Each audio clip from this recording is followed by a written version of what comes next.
dowladda Kenya ayaa shalay joojisay duulimaadada taga ama ka yimaada Soomaaliya sababta waxay ku sheegtay inay la xiriirto amniga dalka. diidmada duulimaadku waxay timid toddobaad kadib markay Soomaaliya sheegtay inay soo celisay cilaaqaadkii kala dhaxeeya Nairobi. xukuumadda Kenya ayaa ugu gaabsatay fariintaasi inay sugayso tallaabooyinka xiga ee dhanka Soomaaliya iyadoo bogaadisay kaalinta Qatar ee hawshaas. in si degdeg ah ay Nairobi u qaado tallaabo lagu tilmaamay midii ugu cuslayd ee labada dowladood ayaa keentay dareen fajac leh.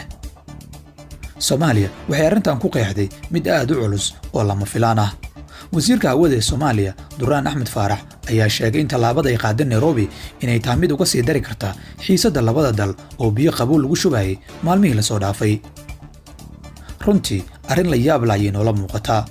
maaha wax la fahmi karo in iyadoo dhowaan cilaaqaadkii la soo celiyey oo la rabo in xiisadda labada dal la dhammeeyo inay Kenya qaadato go'aan noocaan ah.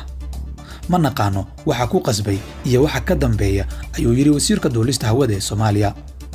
wasiirku wuxuu iska leexiyay ama uu ka booday inay Kenya ka careysan tahay ganacsiga qaadka oo wali ka xayiran dhanka Soomaaliya.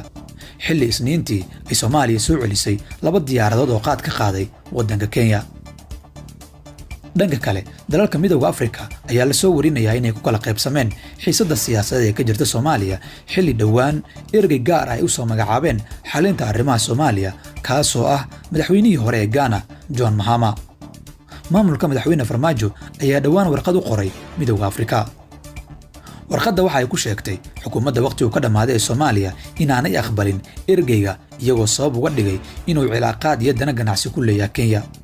maamulka Farmaajo waxa uu doonayaa in wadahadallada arrimaha doorashada loo dhaafo ra'iisul wasaaraha xilgaarsiinta Maxamed Xuseen Rooble kaas oo dhowaan la wareegay hawsha tii oo dhinaca kale la fahamsan yahay in Farmaajo loogaga adkaaday ergeygii uu rabay in la soo magacaabo kaasoo ah ra'iisul wasaarihii hore Ethiopia Haile Mariam Desalegn. balse midowga Afrika ayaa diiday inay ka laabtaan go'aanka ay ku magacaabeen John Mahama oo Afrika dhexdeeda looga yaqaano inuu yahay siyaasi bisil dimuqraadi ah oo leh ku dhac uu ku iftiimiyo ciddii isku dayda inay xalka majaxaabiso.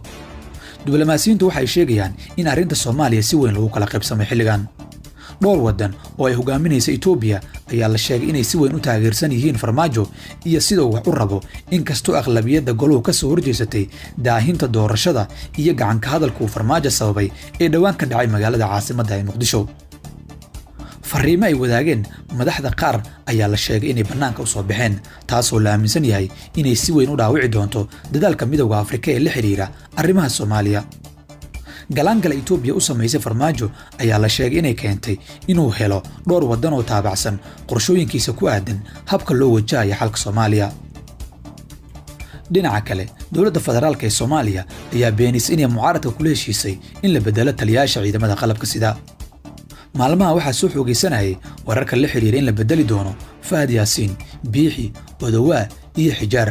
laakiin wasiirka amniga ee Soomaaliya Xasan Xundubey ayaa sheegay in qodob lagu bedelayo hoggaanka ciidanka inuusan ku jirin heshiiskii ay wada gaareen iyaga iyo mucaaradka. heshiiska oo 10 qodob ka koobnaa si cad uguma xusna isbeddelka taliska. wuxuuna sheegay Xundubey in haddii la bedelayo taliska ciidanka inay noqon karto aragti ka timaada xukuumadda gaar ahaan ra'iisul wasaaraha oo ku mashquulsan dib u habeyn. hadalkiisa ayaa ku soo aaday iyadoo ciidanka muddo-kororsiga diidan ay sugayaan in 2 asbuuc gudahood uu Rooble ku sameeyo isbeddel hoggaanka ciidanka iyagoo diidan inay la shaqeeyaan hoggaankii dagaalka qaybta ka ahaa. dhanka kale Professor Cabdi Ismaaciil Samatar oo ka mid ah aqoon-yahanada Soomaalida ayaa walaac ka muujiyay sida ay dowladda Qatar u wajahayso xaaladda Soomaaliya gaar ahaan dhexdhexaadinta Kenya iyo Soomaaliya. wuxuu xoojiyay walaaca ku saabsan in la isku soo qaaday arrinta badda. wuxuu Farmaajo ugu baaqay inuu ummadda la hadlo oo uu ka jawaabo hadalka soo xoogaystay ee la xiriira inay Qatar ku ruuxayso inuu dacwadda badda kala soo laabto maxkamadda cadaaladda adduunka oo lagu dhameeyo bannaanka maxkamadda iyadoo laga wada hadlayo faa'iido wadaagga biyaha iyo in Farmaajo dib loo dhiso doorashada soo aadan ee Soomaaliya. Professor Samatar waxa uu sheegay in haddii uu Farmaajo ku dhiirado arrintaas inay ku noqonayso jarriimo weyn iyo inuu noqonayo qaanul waddan. dowladda Qatar ayaa ugu baaqay inaysan Soomaaliya u gowricin dowladda Kenya. intaas ayaan saaxiibayaal ku soo koobaynaa dhacdooyinkii ugu dambeeyay ee la xiriiray arrimaha Soomaaliya. maxay kula tahay